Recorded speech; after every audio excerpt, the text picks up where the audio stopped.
সুদূর এই প্রবাসে আসার পরেই কত অচেনা মানুষের সাথে পরিচিত হয়েছি তার কোনো হিসেব নাই। 4 বছর এই প্রবাস জীবন আমার। এই 4 বছরে কত মানুষ চোখের সামনে মরে গেছে তার নিজ চোখে দেখেছি। কিন্তু এই প্রবাসীরা নিজেদের জীবন বাজি রেখে পরিবারের মুখে হাসি ফোটানোর জন্য কত কি করে। আবার দেখা গেছে দিন শেষে সেই পরিবারের কাছে এই প্রবাসীরা অবহেলিত হয়, কিন্তু তবুও প্রবাসীরা পরিবারের জন্য করে। আপনারা স্ক্রিনে আমার সামনে যে ফিটটা দেখতেছেন, আমরা 3জন লোক বসা, তার মাধ্যমে মাঝখানে যাকে দেখতেছেন ওনার নাম হচ্ছে আজিম। ওনার বাড়ি হচ্ছে আমাদের বাড়ি থেকে একটু দূরে, কিন্তু তাকে আগে কখনো চিনতাম না। প্রবাসে আসার ক্ষেত্রে কাজের প্রসঙ্গে তার সাথে পরিচিত হলাম। আমি এর আগে ওর একটা পোস্ট করছিলাম আমার আইডিতে, ওর ফিট নিয়ে, আপনারা দেখছেন হয়তো। তো ওর সাথে 2 দিন কাজ করছি, একই সাথে কাজ করা আমাদের। তো গতকাল সকালে কাজে গেছিলাম আমরা। কাজে যাওয়ার পরে আমরা মোট 11 জনের মাধ্যমে 8 জন মনে করেন সাগরে নেমে গেছে, আর আমরা 3 জন ছিলাম উপরে। আমরাও নামা রেডি হচ্ছিলাম, আমাদের সাথে ওমানে ছিল। হুট করে চোখের পলকে কোত্থেকে জানি পুলিশের গাড়ি আসলো। পুলিশের গাড়ি এসে আমাদেরকে দৌড়ানি দিল। দৌড়ানি দেওয়ার পরে আমরা 2 জন সাগরে ঝাঁপ দিছি, মানে সাগরে নেমে গেছি। আমাদেরকে আর ধরতে পারে নাই। এই ভাইটারে মনে করেন পুলিশ দৌড়াইয়া উপর থেকে ধরে ফেলছে। কিন্তু এখন অনেকে হয়তো বলবেন যে হয়তো তার ভিসা পতাকা ছিল না। আসলে আমাদের সবারই ভিসা পতাকা আছে। আমরা এমন একটা দেশে আছি যে ভিসা পতাকার কোনো ভ্যালু নাই। ভিসা পতাকার ভ্যালু আছে আপনার ততটুকু, আপনি যে মালিকের আন্ডারে কাজ করেন, যে কাজটা আপনি করেন সেই কাজটাই আপনাকে করতে হবে, এবং যে এলাকায় আপনার কাজ নির্ধারিত করে আপনার ভিসায় উল্লেখ আছে আপনি ওই জায়গাটাই কাজ করতে হবে। তো বিশেষ করে আপনারা ফ্রি ভিসার সম্বন্ধে সবাই জানেন। আমরা যারা ফ্রি ভিসাতে আসি তারা আসলে নির্ধারিত কোনো কাজ করতে পারি না। যখন যে কাজটা পাই আমরা তখন সেই কাজটাই করতে হয়। তো আমাদের সাথে প্রত্যেকটা মানুষ হচ্ছে, আমরা মনে করেন ফ্রি ভিসার মানুষ। যখন যে কাজ পাই, যখন যেখানে কাজ পাই আমাদেরকে সেখানে গিয়ে কাজ করতে হয়। তো সেক্ষেত্রে মনে করেন আমাদের ফ্রি ভিসার লোক আমরা যে কজন, আমরা যখন যা পাই তখন তাই করি। তো ওমানে এই জিনিসটা আমার কাছে ভাই খুব খারাপ লাগে। অন্যান্য দেশের খবর আমি জানি না, অন্যান্য দেশের কথা আমি বলতেও পারবো না। ওমানে কেন এই আইনটা করা হয়েছে যে তারা ফ্রি ভিসা কেন চালু করলো? যদি ফ্রি ভিসার লোক যেখানে কাজ করবে, যেখানে কাজ পাবে সেখানে কাজ করবে, তারা যদি কাজে যদি না করতে পারে তাহলে তারা ফ্রি ভিসাটা কেন করলো? আর ফ্রি ভিসা কি, ফ্রি ভিসাটা কেন দেওয়া হলো? ফ্রি ভিসার লোক তো কখনো এক জায়গায় কাজ করতে পারে না, এক জায়গায় থেকে কাজ করতে পারে না। এই যে এই লোকটাকে গতকালকে ধরে নিয়ে গেছে, ধরে নিয়ে যাওয়ার পর আমরা যে ওমানির কাজ করি, আমাদের ওমানি যথেষ্ট পরিমাণ চেষ্টা করছে তার জেল থেকে ছাড়ানোর জন্য, কিন্তু ছাড়বে না। পুলিশ বলছে ছাড়বে না, ওকে দেশে পাঠিয়ে দেবে। এরপরে ওমানি এখনো পর্যন্ত মানে লোক লাগিয়ে রাখছে, মানে তার পরিচিত লোকদের মাধ্যমে তাকে ছড়ানোর চেষ্টা করতেছে। আপনারা হয়তো জানেন, যারা আমার ফেসবুকে আমার শুরু থেকে অ্যাড আছেন, আমার ভাই 2বার ধরা খাইছিল। তখন আমার ভাইয়ের কোনো ভিসা পতাকা ছিল না।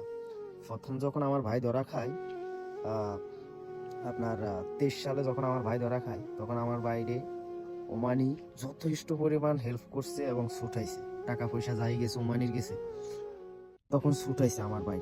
তখন তো আমার ভাইয়ের ভিসা পতাকা ছিল না। গত বছর রমজান মাসের 3 দিন আগে, রমজানের 3 দিন আগে আমার ভাই আবার ধরা খায়। আবার ধরা খাওয়ার পরে মনে করেন আমার ভাই পুরো 1 মাস জেলে ছিল। ওমানি কিন্তু অত্যন্ত চেষ্টা করার পরে আমার বাইরে ছুটাইছে, যেটা হচ্ছে ওমানি প্রায় আপনার 4,600 রিয়ালের মতো গেছে, যেটা আপনার বাংলাদেশের প্রায় 25-26 লক্ষ টাকার মতো হবে। ওমানি ছুটাইছে। তো আমার ওমানি ছুটানোর পরে আমার বাইরে ওমানি মনে করেন তার ওখানে ভিসা লাগাই দিছে।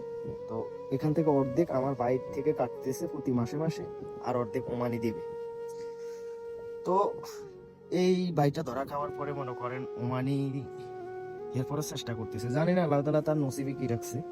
তবে তার ভাগ্যে যদি ওমানের বাদ থাকে তবে হয়তো সে আবার আমাদের মাঝে আসবে, আমাদের সাথে কাজ করবে। আর যদি তার ভাগ্য খারাপ থাকে যে তার নসিবে ওমানের ভাত নাই, তাহলে সে হয়তো আবার দেশে চলে যাবে।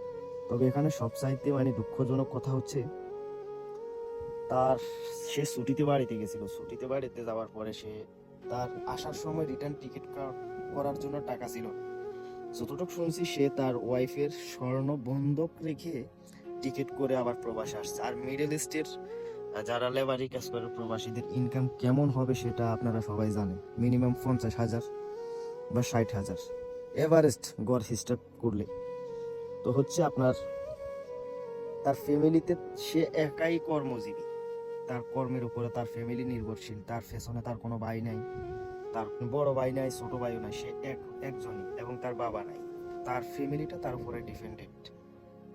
এই কারণে মানে খুব খারাপ লাগতেছে। আর আরেকটা বিষয় হচ্ছে, আমরা প্রবাসীরা এখানে মনে করেন হাজারো লাঞ্ছনা গঞ্জনা সহ্য করে হলেও মনে করেন নিজেদের ভিতরে রাখার চেষ্টা করি, পরিবারকে জানাইতে চাই না। পরিবার হয়তো শুনলে পরিবারের মানুষগুলা মানে টেনশন করবে বা হাই হুতাশ করবে।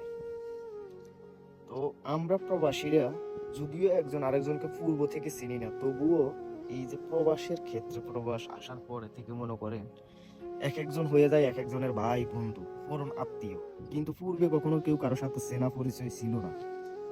এই ক্ষেত্রে এই ভাইটা আমাদের সাথে 2 বছর আছে, ওর সাথে মানে আমাদের খুব ভালো একটা সম্পর্ক। ওর জন্য খুব খারাপ লাগে, বুঝছেন, খারাপ লাগে। তো সবার কাছে অনুরোধ করবো, সবাই একটু দোয়া করবেন ওর জন্য, আল্লাহ তাআলা যেন ওর প্রতি দয়াশীল হয়, ও যেন জেল থেকে ছাড়া পায়, ও যেন এখানে থাকতে পারে, পুলিশ যেন ওকে প্রবাস থেকে দেশে না পাঠিয়ে দেয়, তাহলে বেচারা বড় একটা মানে ক্ষতির সম্মুখীন হয়ে যাবে। আর আরেকটা কথা বলে রাখি, আমরা প্রবাসীরা দেখবেন হয়তো দেশে কখনো আগে কাজও করি নাই, প্রবাসে আসার পরে নিজেকে মানে কঠোর পরিশ্রমী করে তুলি, যতই কষ্ট হোক।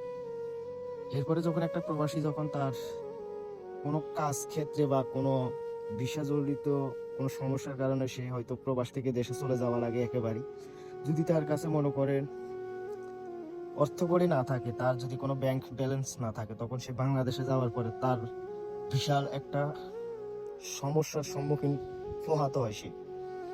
সে একজন প্রবাসী দেশে থেকে যাওয়ার পরে ঠিকমতো কাজও করতে চায় না বা করতে পারেও না।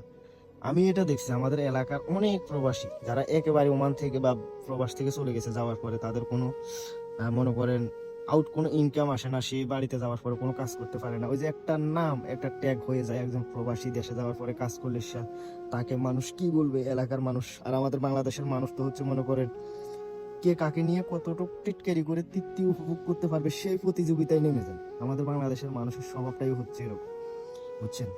তো আমি দূরের বলি না, আমাদের কাছের, আমার বাড়ির পাশে, আমি এবার বাড়িতে যাওয়ার পরে আমাদের দেশের মানুষ, আমাদের গ্রামের মানুষ, বাড়ির পাশের মানুষ কত পরিমাণ টিটকারি যে করছে তার কোনো হিসেব নাই। একজন প্রবাসী সত্যি খুব অসহায়, একজন প্রবাসী সত্যি খুব নিরীহ, মানে তার মতো নিরীহ আর কোনো মানুষ হতে পারে না। তো সবাই দোয়া করবেন, ভালো থাকেন, আল্লাহ হাফেজ।